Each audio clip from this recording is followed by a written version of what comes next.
समीर को लगा था कि आईना टूटने से सब खत्म हो गया, पर असली डर तो अब शुरू हुआ था। फर्श पर बिखरे हुए आईने के हर एक छोटे टुकड़े में समीर को अपनी ही शक्ल दिख रही थी, लेकिन हर टुकड़े में उसकी परछाई अलग हरकत कर रही थी। एक टुकड़े में समीर रो रहा था, दूसरे में वो गुस्से में था और एक कोने वाले टुकड़े में वो शैतानी मुस्कुराहट दे रहा था।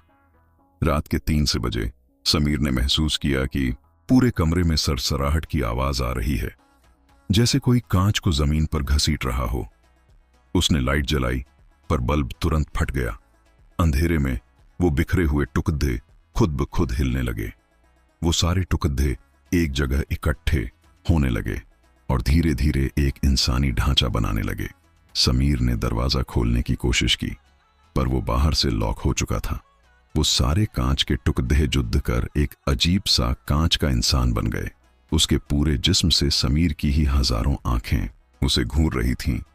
उसने समीर की ही आवाज में, पर थोड़ी भारी और गूंजती हुई आवाज में कहा, हम अलग नहीं हो सकते समीर। तुमने आईना तोड़ा, पर अब मैं हर उस चीज में हूं जिसमें तुम अपना चेहरा देखोगे। समीर ने घबराकर अपना फोन निकाला, पर फोन की स्क्रीन पर भी वही साया दिखा। उसने खिदमतगार से बाहर देखा, बारिश के पानी की बूंदों में भी वही आंखें थीं। समीर को समझ आ गया कि यह साया रोशनी और प्रतिबिंब पर जिंदा है। उसने तुरंत अपने घर का मेन स्विच ऑफ कर दिया। पूरा घर घुप अंधेरे में डूब गया। उसने अंधेरे में ही एक मोटा कंबल उठाया और उस कांच के ढेर पर डाल दिया, पर वो जानता था कि यह काफी नहीं है।